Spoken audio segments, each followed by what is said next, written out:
Hello guys, welcome to RP academy. तो सबसे पहले मैं यहाँ पर बता दूँ, आज मैं कोशिश करूँगी कि पूरा ही आपका कंपनीज एक्ट कंप्लीट कर कर एक ही वन गो में ना वीडियोस डाल दूँगी मैं। तो हो सकता है कि आज पूरा दिन मेरा कंपनीज एक्ट का ही वीडियो आए। एंड साथ में ना हम लोग यहाँ पर एमसीक्यू सीरीज शुरू कर रहे हैं अब आप लोगों के लिए, तो प्लीज़ उसे ज्वाइन कर लेना। अब आप लोग यहाँ पर बताते हो कि पीएफआरटी की एग्जाम तो 66 को है। हाँ, मुझे मालूम है, बट एक्चुअली क्या है ना, मेरे पास भी एक जॉब है, तो managing both things a bit difficult for me. But anyways कोई बात नहीं, अपन कोशिश करते हैं कि आपके लिए चीजें सॉर्टेड हो जाए, आपकी एग्जाम की प्रिपरेशन हो जाए। ठीक है, चलो स्टार्ट करते हैं। तो यहाँ पर ना बात हो रही है डायरेक्टर्स की। तो बोर्ड ऑफ डायरेक्टर्स आपको पता ही है, यहाँ पर बोर्ड ऑफ डायरेक्टर्स के लिए अब डायरेक्टर्स जो हैं, ठीक है, वो किस तरीके से अपॉइंट किए जाएंगे और वो कैसे क्वालिफाइड होने चाहिए। तो यहाँ पर बोला जाता है सेक्शन 149 में कि कंपनी के पास में बोर्ड ऑफ डायरेक्टर्स होने चाहिए। तो कॉम्पोजिशन कैसे बनेगी इस पूरे बोर्ड की। तो पब्लिक कंपनी में बोल रहे कि मिनिमम आपके पास 3 डायरेक्टर्स तो होने ही चाहिए, लेकिन चलो आप एक प्राइवेट कंपनी हो तो आप मिनिमम 2 डायरेक्टर्स रख लो। अगर आप एक 1 पर्सन कंपनी हो तो फिर तो of course minimum 1 director will work. अच्छा, मैक्सिमम कितने डायरेक्टर्स आप रख सकते हैं? 15 डायरेक्टर्स रख सकते हैं। अगर 15 डायरेक्टर्स से ज्यादा रखने हैं तो ऐसी सिचुएशन में आपको एक स्पेशल रेजोल्यूशन पास करना पड़ेगा।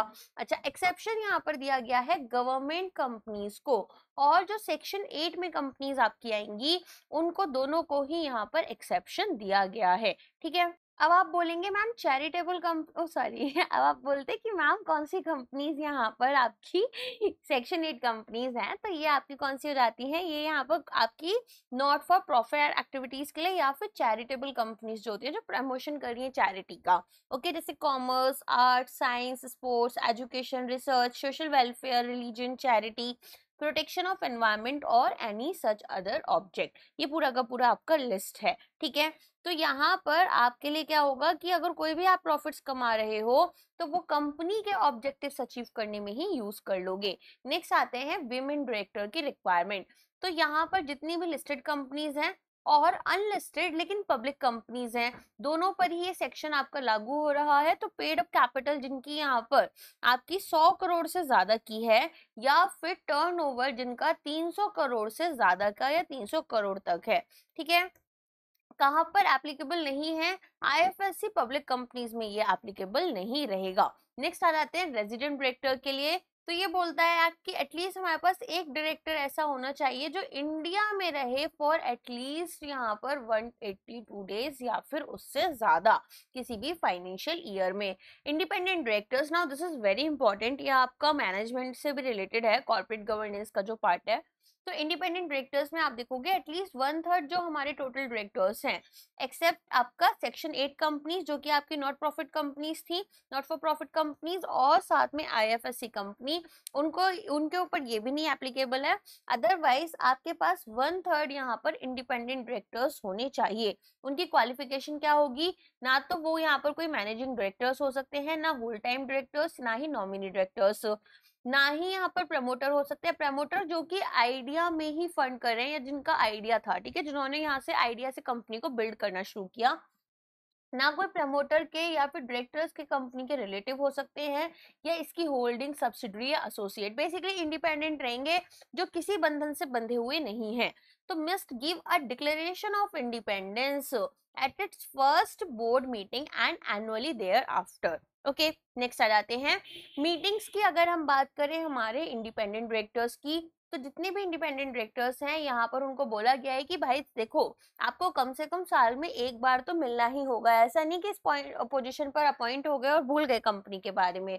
तो यहाँ पर आपके पास में हो सकता है नॉन इंडिपेंडेंट डायरेक्टर्स हो या फिर मैनेजमेंट नहीं हो, लेकिन फिर भी आपको एटलीस्ट एक बार मीटिंग तो करनी ही होगी। ठीक है, जिसमें कि आपके पास में क्या होगा, ना ही कोई नॉन इंडिपेंडेंट डायरेक्टर्स और ना ही मैनेजमेंट हो, ताकि आप यहाँ पर अपने डिसीजन ले पाओ। क्योंकि अब इंडिपेंडेंट डायरेक्टर्स हैं, अब वो लोग मिलेंगे तो क्या होगा, वहां पर एटलीस्ट ये होगा कि चलो भाई, कम से कम कंपनी के बारे में अब हम नॉन बायस डिसीजन ले सकते हैं। रेन्यूमरेशन की बात कर लेते हैं कि भाई इनको पैसा कहाँ से मिलेगा, कोई किसी के लिए फ्री में काम तो कर नहीं रहा। तो सिटिंग फीस, रीइंबर्समेंट यहाँ पर एक्सपेंसेस के, प्रॉफिट रिलेटेड कमीशंस, और यहाँ पर कोई भी सैलरी नहीं दी जाएगी, स्टॉक ऑप्शंस या फिर ईसॉप्स। ओके, तो आपके लिए क्या रहेगा, एक सिटिंग फीस आपके लिए रहेगी, रीइंबर्समेंट किए जाएंगे आपके जो भी खर्चे हो रहे हैं, और प्रॉफिट रिलेटेड कमीशन आपको दिया जा सकता है कि भाई ऑर्गेनाइजेशन प्रॉफिट में है तो कुछ कमीशन आपको मिल गया, लेकिन वो आपका तभी होगा जैसा कि अप्रूवल में किया गया है। तो हमने यहाँ पर जो भी अपनी बोर्ड ऑफ डायरेक्टर्स की मीटिंग बिठाई होगी वहां पर जैसी चीजें अप्रूव की होंगी। नेक्स्ट आ जाते हैं टर्म कितनी रहेगी यहाँ पर हमारे डायरेक्टर्स की, स्पेशली इंडिपेंडेंट डायरेक्टर्स की। तो यहाँ पर एक टर्म रहती है जिसमें कि 5 कॉन्जिक्यूटिव ईयर्स आप साथ में यहाँ पर क्या कर रहे हो, किसी भी बोर्ड के हिस्सा बन जाओगे, बोर्ड के इंडिपेंडेंट डायरेक्टर्स बन जाओगे कंपनी के। मैक्सिमम आप 2 ही कॉन्जिक्यूटिव टर्म्स रख सकते हो, जैसे यूएस का इलेक्शन होता है ना, बस वहां पर 4 साल के लिए बनते हैं प्रेसिडेंट, यहाँ पर 5 साल के लिए, और मैक्सिमम 2 ही बार बन सकते हो, उससे ज्यादा नहीं। ऐसा आपको नहीं लगता कि हमारे यहाँ गवर्नमेंट में भी होना चाहिए? चलिए, reappointment allowed after 3 years cooling of, तो आप इनको यहाँ पर रीअपॉइंट कर सकते हो, लेकिन 3 साल का कूलिंग ऑफ पीरियड लिया जाएगा। तो मान लो यहाँ पर 2 कॉन्सिक्यूटिव टर्म्स के लिए एक पर्सन थे जो कि 10 साल के लिए, मान लो 2015 से 2025 तक के लिए वो डायरेक्टर बने हैं किसी कंपनी के। ओके, तो अब यहाँ पर उनको 3 साल का टाइम दिया जाएगा, और 3 साल के बाद में ही वो दोबारा से एक इंडिपेंडेंट डायरेक्टर उस कंपनी के बन सकते हैं, if not associated with company during that period. Cooling of period में भी इनका कंपनी से कोई लेना देना नहीं होना चाहिए। लाइबिलिटी की बात कर लेते हैं, तो ये यहाँ पर केवल अगर कोई फ्रॉड करा, कोई रॉन्ग डूइंग करी इन्होंने, या फिर कुछ हुआ ऐसा जो इनको पता था कंपनी में, ठीक है, इनके कंसेंट से या इनके कन्वीनियंस से हुआ, तो अलग बात है, अदरवाइज नहीं। चलो, इसके बाद में आते हैं इंडिपेंडेंट है, ये हर चीज में फ्री है, बस ऐसा ना हो कि ये खुद ही इन्वॉल्व हो रहे हैं या ये जानते थे और इन्होंने होने दी गलत चीजें, तो इनके ऊपर भी फ्रॉड का केस लगेगा, अदरवाइज कोई बात नहीं है। सेक्शन 150 सिलेक्शन और डेटा बैंक, यहाँ पर हमारे इंडिपेंडेंट डायरेक्टर्स का, तो कौन रजिस्टर कर सकता है? यहाँ पर कोई भी पर्सन अपॉइंट किया जा सकता है independent director 13 months of appointment के अंदर अंदर, ठीक है। तो यहाँ पर जो भी यहाँ पर इंडिपेंडेंट डायरेक्टर बनना चाहते हैं, रजिस्ट्रेशन मोड क्या रहेगा, ऑनलाइन एप्लीकेशन रहेगी for inclusion of name in data bank, कि भाई हम यहाँ पर इसके बनना चाहते हैं डायरेक्टर। अब सब लोगों ने जाकर यहाँ पर रजिस्टर कर दिया, अपना एक डेटा बैंक बना लिया। अब इसमें जो भी ज्यादा अच्छे लोग होंगे या फिर जिनको ज्यादा हाईली क्वालिफाइड माना जाएगा, वैलिडिटी ऑप्शन होता है 1 साल का, 5 साल का, या फिर लाइफ टाइम का, कि भाई हम यहाँ पर अपना रजिस्ट्रेशन जो कर रहे हैं वो कब के लिए कर रहे हैं। रिन्यूअल की बात करें तो with in 30 days of expiry following which name is removed, तो यहाँ पर आपको अगर ये रिन्यू करवाना है तो वो भी आपको करवाना होगा। अगर आपने रिन्यू नहीं कराया 30 दिन के अंदर अंदर, तो फिर क्या होगा, आपने रजिस्ट्रेशन करवाया, ठीक है, 1 साल के लिए कराया, अब 1 साल के बाद में क्या हुआ, 1 साल के बाद में आपने इसको 30 दिन के अंदर रिन्यू नहीं करवाया, तो फिर ऐसी सिचुएशन में आपका नाम वहां से हटा दिया जाएगा। नेक्स्ट आ जाते हैं सेक्शन 151, तो अपॉइंटमेंट होगा डायरेक्टर का बाय स्मॉल शेयर होल्डर्स, तो ये आपकी केवल लिस्टेड कंपनीज के लिए एप्लीकेबल है। कौन इलेक्ट कर सकते हैं, स्मॉल शेयर होल्डर्स, जिनकी यहाँ पर फेस वैल्यू जो है शेयर होल्डर्स की उससे 20,000 रुपए या उससे कम की होल्डिंग है। नंबर यहाँ पर एटलीस्ट एक डायरेक्टर ये इलेक्ट कर सकते हैं, और टेन्योर इनका मैक्सिमम 3 कॉन्जिक्यूटिव ईयर्स रख सकते हैं, ठीक है। तो यहाँ पर एक डायरेक्टर को इन्होंने इलेक्ट किया और मैक्सिमम 3 कॉन्जिक्यूटिव ईयर्स के लिए इन्होंने इनको इलेक्ट कर लिया। रिस्ट्रिक्शन क्या है, ये यहाँ पर और किसी कैपेसिटी में कोई भी उस कंपनी के अंदर कोई और पोजीशन होल्ड नहीं कर सकते हैं for 3 years after ceasing as small share holders director. हम यहाँ पर 4-5 दोस्त थे, हमने मिलकर बेसिकली हमें लगा कि हमारे इंटरेस्ट के बारे में कोई बात नहीं करता, तो हमने एक डायरेक्टर को चूज करा, उनको अपॉइंट कर दिया। अब उस दोस्त ने यहाँ पर कंपनी में बात कर ली और कंपनी में बात कर कर बोला कि ठीक है, कंपनी जो है उनको फेवर करेगी अगर वो हमारे अगेंस्ट कोई डिसीजन लेते हैं। तो हमारे डायरेक्टर ने क्या किया, यहाँ पर इस तरह के डिसीजन लिए कि वंस ये रिमूव हो गई इस पोजीशन से, ठीक है, तो कंपनी में ही कोई अच्छी पोस्ट इनको मिल गई। तो ऐसी कोई चीज ना हो, इसीलिए यहाँ पर बोला गया है कि आप सेम कंपनी में जब आपको यहाँ पर जो डायरेक्टर का पोस्ट था वो खत्म हो जाता है, उसका टेन्योर खत्म होगा, उसके अगले 3 साल तक आप किसी भी पोजीशन पर इस कंपनी में जॉब नहीं कर सकते हो, काम नहीं कर सकते इस कंपनी के साथ में। देन बात आती है सेक्शन 152 अपॉइंटमेंट ऑफ डायरेक्टर्स, तो डायरेक्टर्स आपके जनरल मीटिंग में अपॉइंट किए जाते हैं। सभी के पास डायरेक्टर आइडेंटिफिकेशन नंबर होना चाहिए। यहाँ पर कंसेंट दिया जाएगा फॉर्म DIR 2 के अंडर, फाइल किया जाएगा with registrar of companies with in 30 days, यहाँ पर 60 डेज फॉर आपका IFSC। तो अगर आपको डायरेक्टर बनना है, ठीक है, तो सबसे पहले तो आपको जाना होगा मिनिस्ट्री ऑफ कॉर्पोरेट अफेयर्स की वेबसाइट पर और DIN के लिए अप्लाई करना होगा। अब उसमें आपके बहुत सारे डिजिटल सिग्नेचर्स एक्सेट्रा एक्सेट्रा चीजें आती हैं, आप फिर उसके लिए अप्लाई कर देते हो, आपको एक नंबर मिल जाता है। जब वो आपको नंबर मिल जाएगा, उसके बाद में यहाँ पर आपको फॉर्म DIR 2 जो है उसमें अपना कंसेंट देना है कि भाई ठीक है, मुझे एज अ डायरेक्टर अपॉइंट करने की बात की गई है जनरल मीटिंग में, और यहाँ पर रजिस्ट्रार ऑफ कंपनीज के साथ में ये जो फॉर्म DIR 2 है ये फाइल कर दोगे आप 30 दिन के अंदर अंदर, जब ये यहाँ पर जनरल मीटिंग हुई है। रिटायरमेंट बाय रोटेशन, तो यहाँ पर आपका तभी अप्लाई होगा अगर आर्टिकल्स ऑफ एसोसिएशन इस बारे में बात नहीं कर रहा। तो डायरेक्टर्स अगर यहाँ पर रिटायर हो रहे हैं तो इसमें आपका इंडिपेंडेंट डायरेक्टर्स और स्मॉल शेयर होल्डर डायरेक्टर्स को हम नहीं ले रहे हैं, बाकी सारे डायरेक्टर्स को ले रहे हैं। तो एटलीस्ट 2/3 डायरेक्टर्स जो हैं वो यहाँ पर आपके रोटेशन के थ्रू लायबल है कि वो यहाँ पर रिटायर कर ले, ठीक है। अब हर एक यहाँ पर एनुअल जनरल मीटिंग में 1/3 of these directors must retire. ये थोड़ा मैच कर रहा है ना राज्यसभा के अपॉइंटमेंट्स के साथ में, अगर आपने इंडियन पॉलिटी पढ़ा है। देखो तो यहाँ पर क्या होगा, यहाँ पर हर साल, ठीक है, हर साल जब आपकी एनुअल जनरल मीटिंग बिठाई जा रही है उसमें 1/3 डायरेक्टर्स रिटायर कर देंगे, ठीक है। तो इससे क्या होगा, इससे यहाँ पर आपके पास में जो डायरेक्टर्स हैं वो रोटेशन के थ्रू यहाँ पर अपना रिटायर होते रहेंगे। Filling vacancy of retiring directors, अब यहाँ पर जो डायरेक्टर्स रिटायर कर रहे हैं, जा रहे हैं, उनकी जगह खाली हो गई, तो उस वैकेंसी को कैसे भरा जाएगा। तो अगर वैकेंसी यहाँ पर AGM में नहीं भरी गई है एनुअल जनरल मीटिंग में, तो मीटिंग को हम एडजॉर्न कर देंगे to same day next week, Wednesday को इस मीटिंग में हमारे पास में यहाँ पर इस वैकेंसी को भरा नहीं गया, तो अगले हफ्ते वेडनेसडे को ही हमें क्या करना होगा, एक और मीटिंग रखनी है ताकि यहाँ पर हम इस पोजीशन को भरे। अब अगर स्टिल नहीं फिल होती है तो रिटायरिंग डायरेक्टर जो हैं उनको हम डीम्ड रीअपॉइंटेड मान लेंगे कि जब तक कोई और नहीं आता तब तक के लिए ये रहेंगे डीम्ड टू बी, ठीक है। तो रेजोल्यूशन यहाँ पर पास हो रहा है फॉर रीअपॉइंटमेंट, और ये यहाँ पर आपका क्या होगा, ये यहाँ पर मान लो ऐसा कुछ हो गया कि भाई रेजोल्यूशन पास तो किया गया था, प्रपोज किया गया था, लेकिन खो गया, वो कागज खो गया। डायरेक्टर यहाँ पर अनविलिंगनेस दिखा रहे हैं राइटिंग में कि हम नहीं चाहते जो बंदे हैं, ठीक है। अब वो यहाँ पर अपनी अनविलिंगनेस दिखा रहे हैं इनको अपॉइंट करने के लिए। डायरेक्टर जिसको यहाँ पर हमें करना था अपॉइंट वही डिस्क्वालिफाइड है।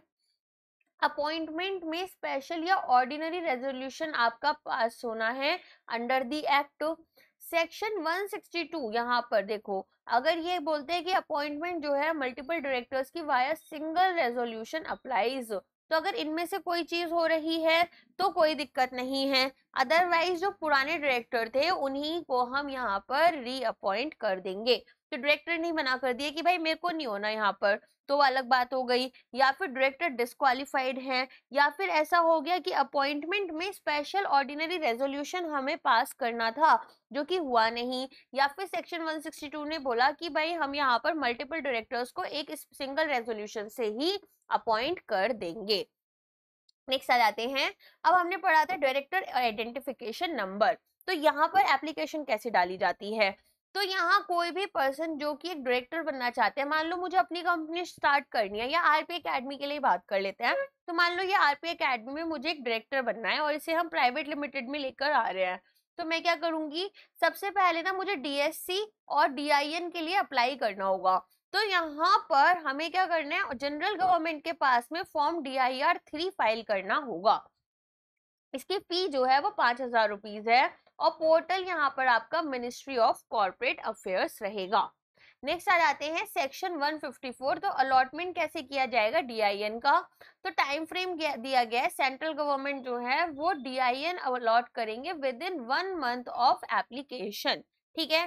तो यहाँ पर पहले मुझे 5,000 रुपए और फॉर्म DIR 3 फाइल करना होगा, ठीक है। पोर्टल जैसा मैंने आपको बताया मिनिस्ट्री ऑफ कॉर्पोरेट अफेयर्स का है। फिर सेक्शन 154 में हमें अलॉटमेंट की जाएगी, तो सेंट्रल गवर्नमेंट यहाँ पर 1 महीने के अंदर अंदर मेरी एप्लीकेशन के मुझे इस नंबर को दे देंगी।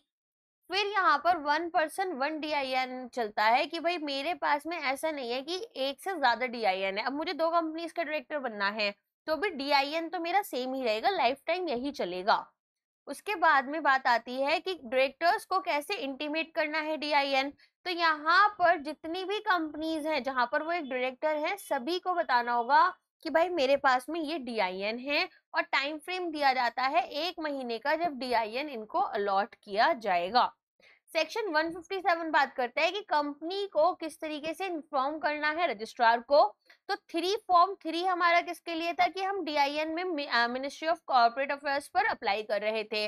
फॉर्म DIR 3C जो है ये यहाँ पर बात करता है कि हमें ROC को इन्फॉर्म करना है। ठीक है, चलिए इसके बाद में टाइम फ्रेम की बात कर लेते हैं। तो विद इन 15 डेज हमारा जब हमें DIN रिसीव हो जाएगा फ्रॉम डायरेक्टर, ओके तो यहाँ पर क्या होगा, यहाँ पर 15 दिन का हमें समय दिया जाएगा जब हमें DIN मिल गया है कि इतने दिन के अंदर अंदर 15 दिन के अंदर अंदर हमें ROC के पास में फॉर्म 3C DIN 3C भर देना है। पेनल्टी क्या लगेगी, अगर यहाँ पर कंपनी है तो 25,000 रुपीज की प्लस 100 रुपीज पर डे, और ऑफिसर इन डिफॉल्ट है तो 25,000 rupees plus 100 rupees per day, तो मैक्सिमम ये 1 लाख रुपए दोनों के लिए हो सकते हैं। नेक्स्ट आ जाते हैं, ऑब्लिगेशन क्या है कि हमें किस तरीके से कोट करना है DIN।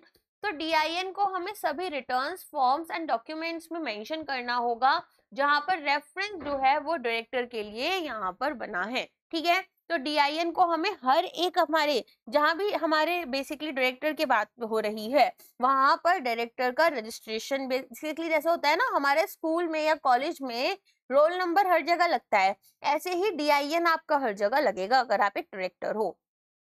सेक्शन 159 बात करते हैं पनिशमेंट फॉर कॉन्ट्रावेंशन। तो अगर आप डिफॉल्ट कर जाते हो 152, 155 या 156 में तो 50,000 रुपीज तक की पेनल्टी लग सकती है, जिसके साथ में 500 रुपीज पर डे लगेगी अगर आप इस डिफॉल्ट को कंटिन्यू रखोगे। Section 160 right of non retiring person to stand for directorship. तो यहाँ पर कोई ऐसे पर्सन जो कि नॉन रिटायरिंग है, रिटायर नहीं कर रहे हैं, वो यहाँ पर बोल सकते हैं कि भाई मुझे एज अ डायरेक्टर बनाओ।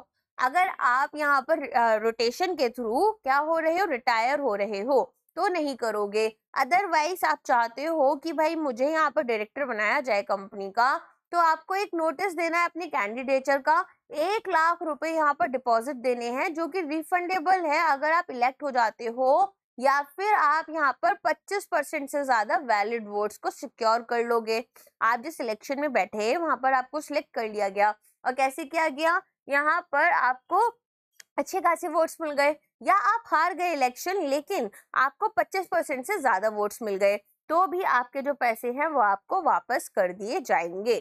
सेक्शन 161 अपॉइंटमेंट अगर एडिशनल डायरेक्टर्स चाहिए, ऑल्टरनेट एंड नॉमिनी डायरेक्टर्स की। तो एडिशनल डायरेक्टर को यहाँ पर बोर्ड अपॉइंट करते हैं और ये ऑफिस आपका नेक्स्ट AGM तक रखेंगे। तो इस AGM में यहाँ पर अपॉइंट करा, 1 साल के लिए इनको हमने रख लिया।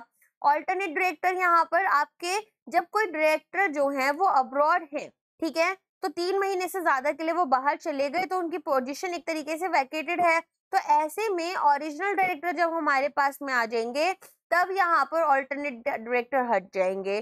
ठीक है, जैसे हम किसी सामान का ऑल्टरनेट तभी तक यूज करें जब तक वो सामान हमारे पास नहीं आ जाता। वंस दैट सामान is received we will do what we will do, we will just vacate that person और द सामान, हम उसको हटा देंगे और जो हमें ओरिजिनली चाहिए होता था वी विल यूज दैट, वैसे ही जाएंगे। नॉमिनी डायरेक्टर तो यहाँ पर इंस्टीट्यूशन जैसे बैंक्स हो गए, गवर्नमेंट हो गए या फिर फाइनेंशियल इंस्टीट्यूशंस हो गए, तो वो अपने इंटरेस्ट को सेफगार्ड करने के लिए यहाँ पर नॉमिनी डायरेक्टर्स को भी अपॉइंट कर सकते हैं। कैजुअल वैकेंसी, अगर डायरेक्टर ने रिजाइन कर दिया, उनकी डेथ हो गई यहाँ पर टेन्योर खत्म होने से पहले, तो बोर्ड क्या करेगा, नेक्स्ट AGM तक के लिए इस वैकेंसी को फिल कर देता है। सेक्शन 162 अपॉइंटमेंट अगर डायरेक्टर्स की होनी है तो यहाँ पर इंडिविजुअली वोटेड होगा, तो हर एक डायरेक्टर की अपॉइंटमेंट यहाँ पर वोटेड होनी चाहिए सेपरेटली इन जनरल मीटिंग। तो सिंगल रेजोल्यूशन अगर मल्टीपल डायरेक्टर्स के लिए है तो वोटिंग आपको अलाउड नहीं होगी।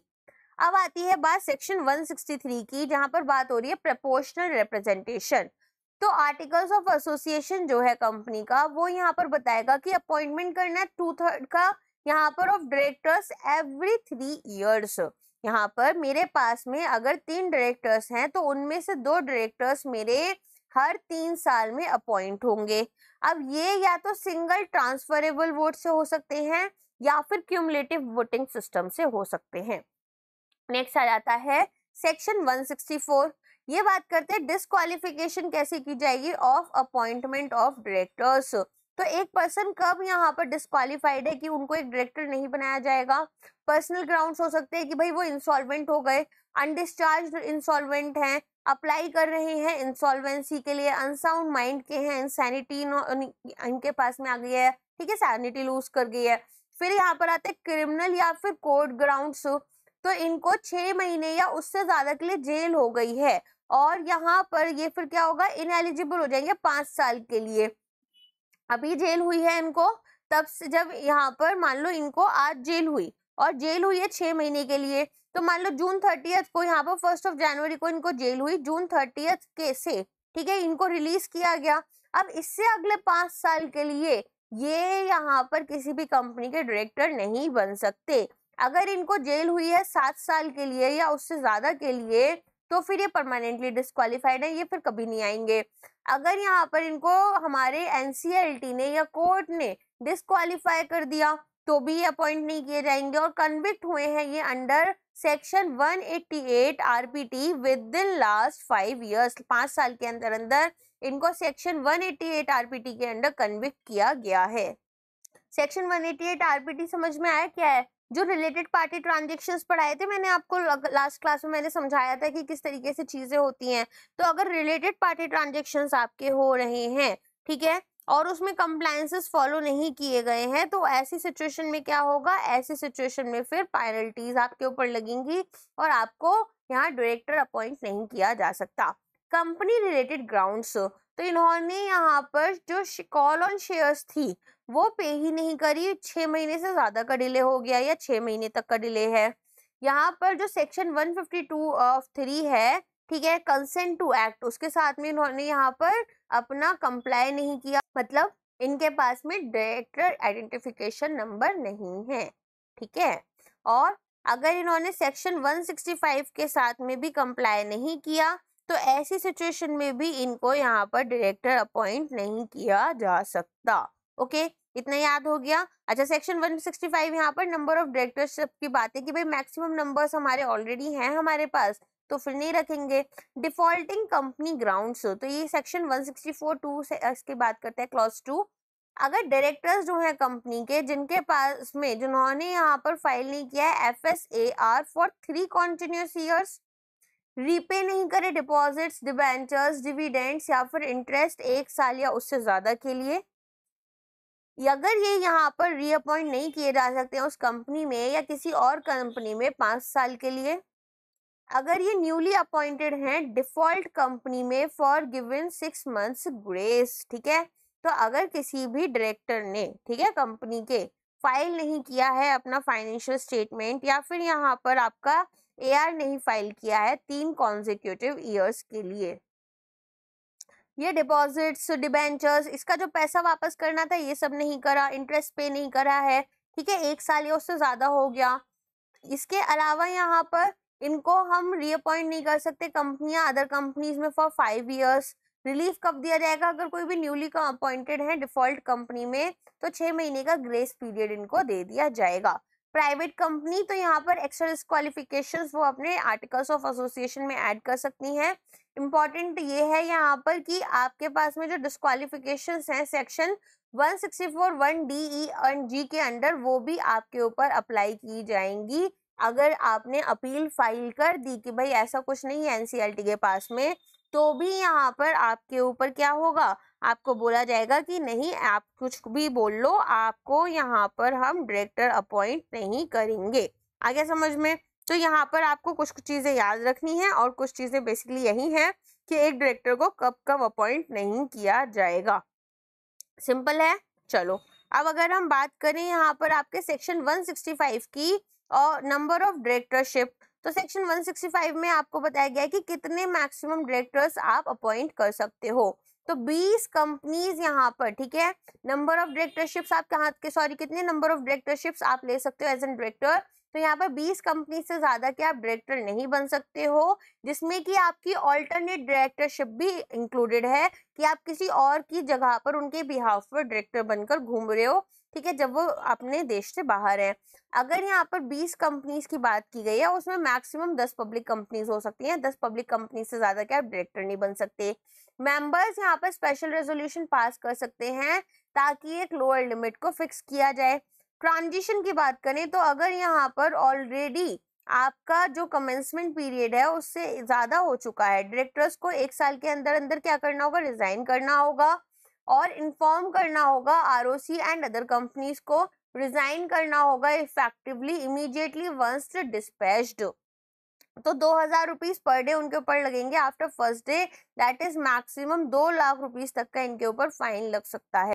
सो बेसिकली आपने यहाँ पर क्या किया कि आपने यहाँ पर 20 कंपनीज के तो आप ऑलरेडी डायरेक्टर थे, जिसमें से 10 कंपनीज आपकी पब्लिक थी। फिर भी आपने 21st कंपनी में अप्लाई कर दिया कि मुझे यहाँ पर डायरेक्टर बनना है, या फिर आप बन गए। तो ऐसी सिचुएशन में 1 साल के अंदर अंदर पहले तो रिजाइन करो, अपना सभी को इन्फॉर्म करो और रिजाइन करो जितना जल्दी हो सकता है। नेक्स्ट आ जाते हैं ड्यूटीज क्या है हमारे डायरेक्टर्स की।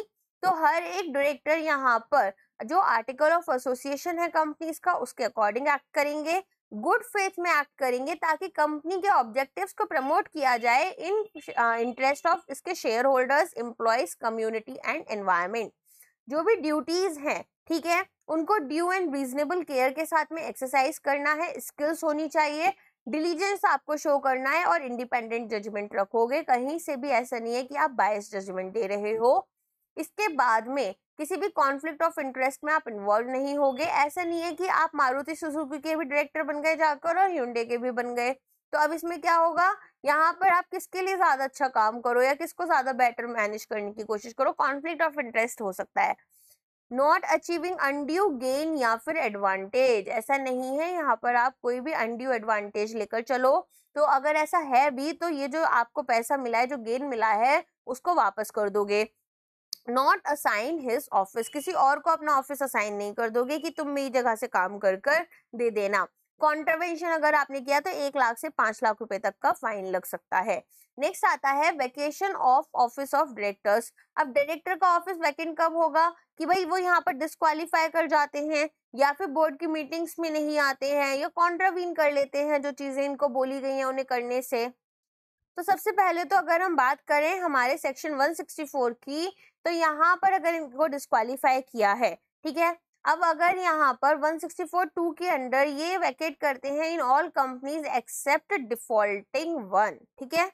इसके बाद में एब्सेंट रहते हैं ये हमारे from all board meetings for 12 months. Act करेंगे इंटर कॉन्ट्राविन ऑफ सेक्शन 184 जो कि इंटरेस्टेड कॉन्ट्रैक्ट्स की बात करता है। इसके बाद में डिस्क्लोज करेंगे interest in contracts that also comes under section 184। Disqualify कर दिया इनको किसी कोर्ट या ट्रिब्यूनल ऑर्डर के थ्रू। कन्विक्ट और सेंटेंस किया गया इनको 6 महीने या उससे ज्यादा के लिए। एक्सेप्शन है कि भाई ऑफिस जो है इन्होंने 30 दिन के लिए वैकेट नहीं किया और अपील फाइल हो गई तो फिर हो सकता है कि इनको कुछ एक्सटेंशन मिल जाए। रिमूव्ड अंडर सेक्शन 169, अगर यहाँ पर इनको अपॉइंट किया गया है by the virtue of office employment in another group company and ceases that employment, तो यहाँ पर इनको इसलिए अपॉइंट किया गया था क्योंकि एक कंपनी जो है हमारी ग्रुप कंपनीज यहाँ पर जैसे रिलायंस ग्रुप में ये एक बहुत अच्छी पोजीशन पर काम कर रहे थे, जॉब कर रहे थे, उसी वजह से इनको इस कंपनी का डायरेक्टर बनाया गया था। तो जैसे ही ये वहां से रिजाइन करते हैं, उस जॉब को छोड़ते हैं, यहाँ से भी इनको हटा दिया जाएगा। पेनल्टीज, अगर यहाँ पर इनको पता था और स्टिल ये क्या कर रहे हैं, एक्ट कर रहे हैं आफ्टर वेकेशन, तो 1 लाख से 5 लाख का फाइन लगेगा। जितने भी डायरेक्टर्स हैं सभी को वेकेट करना है। यहाँ पर प्रमोटर या फिर जो हमारी सेंट्रल गवर्नमेंट है वो टेम्पररी डायरेक्टर्स को अपॉइंट कर सकती है टिल की जीएम जो है वो नए उनको डायरेक्टर्स को अपॉइंट कर दे। प्राइवेट कंपनीज कुछ एक्स्ट्रा ग्राउंड्स भी रख सकती हैं वेकेशन के लिए अपनी आर्टिकल ऑफ एसोसिएशन में। नेक्स्ट आता है रेजिग्नेशन। अब यहाँ पर बोर्ड जो है वो इन्फॉर्म करेगा कि भाई हमारे पास में जो डायरेक्टर थे उन्होंने रिजाइन कर दिया है, तो ये किसको इन्फॉर्म करेंगे, रजिस्ट्रार को इन्फॉर्म करेंगे 30 दिन के अंदर अंदर, जब इनको रेजिग्नेशन मिल जाएगा। और रेजिग्नेशन किस फॉर्म के थ्रू मिल रहा है, DIR 12 के थ्रू।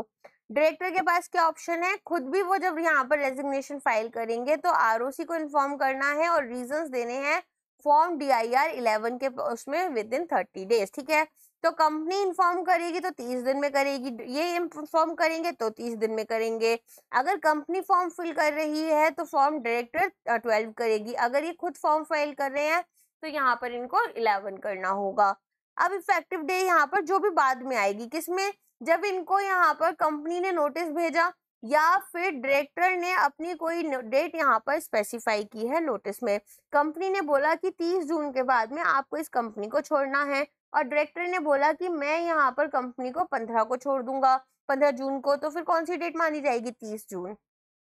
स्पेशल केस, अगर सभी डायरेक्टर्स यहाँ रिजाइन कर रहे हैं तो प्रमोटर खुद यहाँ पर डायरेक्टर बन जाएंगे, और अगर कोई प्रमोटर भी नहीं है तो सेंट्रल गवर्नमेंट किसी को यहाँ पर डायरेक्टर अपॉइंट करेगी टिल की GM जो है वो नए डायरेक्टर को अपॉइंट कर दे।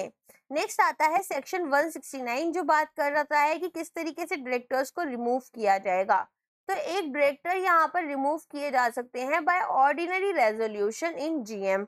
ओके, तो एक्सेप्शन क्या होगा, डायरेक्टर्स को अपॉइंट किया जाएगा बाय द ट्रिब्यूनल, ठीक है, उनको यहाँ पर आप रिमूव नहीं कर सकते हो। इंडिपेंडेंट डायरेक्टर हैं जिनकी सेकंड टर्म चल रही है तो उनको स्पेशल रेजोल्यूशन से ही आप केवल हटा सकते हो, साथ में उसमें उनकी बात सुनी जाएगी। अगर डायरेक्टर्स यहाँ पर अपॉइंट किए गए हैं अंडर सेक्शन 163 प्रोपोर्शनल रिप्रेजेंटेशन तो फिर सेक्शन 169 एप्लीकेबल नहीं रहेगा, ठीक है। चलिए नेक्स्ट आता है स्पेशल नोटिस। तो required for resolution to remove a director और appoint someone else in his place, तो आपको एक स्पेशल नोटिस भी देना पड़ेगा। फाइलिंग वैकेंसी, तो वैकेंसी यहाँ पर सेम मीटिंग में हो सकती है और अगर नहीं हुई तो फिर बोर्ड ऑफ डायरेक्टर्स इसको कैजुअल वैकेंसी की तरह ट्रीट करेंगे। अदरवाइज अगर यहाँ पर आर्टिकल ऑफ एसोसिएशन कुछ नहीं बोल रहा, कुछ बोलता है तो फिर आर्टिकल ऑफ एसोसिएशन के थ्रू जाएंगे। सेक्शन 170 बात करते हैं रजिस्टर ऑफ डायरेक्टर्स की managerial personnels and share holding. तो यहाँ पर कंपनी को रजिस्टर करना है, अपना मेंटेन करना है एक रजिस्टर की भाई कौन कौन डायरेक्टर्स हैं, कौन कौन KMPs हैं, क्या शेयर से सिक्योरिटीज इनके पास है कंपनी के, इनकी होल्डिंग्स या सब्सिडी बेसिकली होल्डिंग या सब्सिडरी कंपनी में क्या यहाँ पर शेयर होल्डिंग है। फिर यहाँ पर जो रजिस्ट्रार ऑफ कंपनीज हैं उनके पास में फॉर्म DIR 12 भरेंगे with in 30 days of appointment और चेंज। रिलैक्सेशन यहाँ पर IFSC पब्लिक प्राइवेट कंपनीज को दिया गया है जिनको 60 दिन की जगह 30 दिन की जगह 60 दिन बोले गए हैं कि आप 60 दिन में यहाँ पर फॉर्म DIR 2 भर देना अपना रजिस्ट्रेशन के लिए। नेक्स्ट आता है सेक्शन 171। तो मेंबर्स यहाँ पर जो हैं, ठीक है, उनकी राइट टू इंस्पेक्ट क्या है। तो मेंबर्स यहाँ पर ये जो रजिस्टर है डायरेक्टर्स का KMPs का, इसको इंस्पेक्ट कर सकते हैं, इसकी कॉपीज रख सकते हैं। एक्सेप्शन यहाँ पर आपका क्या है कि ये जो पूरा सेक्शन 171 है वो गवर्नमेंट कंपनीज के ऊपर एप्लीकेबल नहीं है।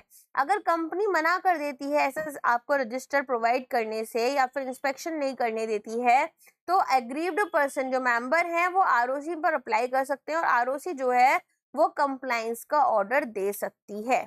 नेक्स्ट आ जाते हैं सेक्शन 172।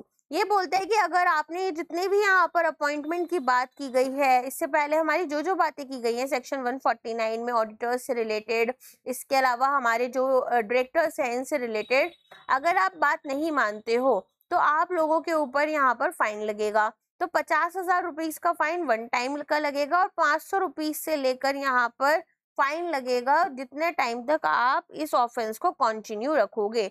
मैक्सिमम 3 लाख रुपीस तक का फाइन लगेगा और कोई ऑफिसर इन डिफॉल्ट हैं तो उनके ऊपर 1 लाख रुपीस का फाइन लगेगा। ओके, एंड इसके साथ में जो हमारा चैप्टर है वो कंप्लीट हो जाता है, चैप्टर 11, जिसमें हम appointment and resignation of directors बहुत डिटेल में पढ़ चुके हैं। इसके अलावा गाइस देखो, अभी आपके पास में PFRDA के मॉक टेस्ट आपने नहीं लगाए हैं तो प्लीज कोई भी मॉक टेस्ट सीरीज खरीदो और उससे आप मॉक्स लगाना शुरू कर दो। व्हेन आई एम सेइंग कोई भी, तो कोई अच्छे ही खरीदना है, ऐसा नहीं कि कोई ऐसी ऑर्गेनाइजेशन से खरीद लो, ठीक है। अपन लोग भी आपको प्रोवाइड करते हैं RP एकेडमी पर, तो अभी आप चाहो तो हमारे से भी ये यहाँ पर मॉक टेस्ट सीरीज खरीद सकते हो अगर आपने कहीं और से नहीं खरीदी है। बट प्लीज मॉक टेस्ट लगाना शुरू कर दो और मॉक टेस्ट अपना एक मॉक टेस्ट लगाओ, उसको अच्छे से एनालाइज करो। एनालाइज करने के बाद में फिर अपनी गलतियां देखो, जो जो गड़बड़ आपसे हो रही है अपने वीकर पार्ट्स को पढ़ो, ठीक है, उनको स्ट्रॉन्ग करो और फिर दूसरा मॉक लगाओ। अब ना नंबर्स पर भी मत जाना, पहले मैंने 3 मॉक्स मिनिमम बोले थे कि 6 सितंबर तक लगा लेना, बट अभी मैं बोल रही हूँ पहले 1 मॉक लगाओ, अच्छे से एनालाइज करो, अपने वीक एरियाज पर पढ़ाई करो, फिर दूसरा लगाओ, फिर वहां से अच्छे से एनालाइज करो, पढ़ो कहाँ गड़बड़ हो रही है अच्छे से समझो, फिर तीसरा लगाना, इस तरीके से जाओ, ठीक है अपना। और क्वेश्चंस बिना लगा एग्जाम में मत जाना, ऐसा नहीं कि भाई मेरी मेरी वीडियोस है, मैं खुद से बोल रही हूँ, ठीक है, मेरे को देखो कोई ऐसा कुछ खास फायदा होता नहीं है कि भाई आप लोग वीडियोस देख रहे हो या कुछ है। मैं सिंपल ये बोलूंगी वीडियोस डेफिनेटली देखो, बट जो देख के पढ़ रहे हो उसको जब आप क्वेश्चन के फॉर्म में लगाना शुरू करोगे, पढ़ते में ना सब आसान लगता है, जब क्वेश्चन लगाने बैठते हैं तब टफ लगते हैं, तो दोनों चीजों को ना थोड़ा सिंक करके चलना, वरना फिर एग्जाम में दिक्कत आएगी। ओके, चलिए अभी इस वीडियो के लिए बस इतना ही है, अब हमारी मुलाकात होगी नेक्स्ट वीडियो में। Thank you so much.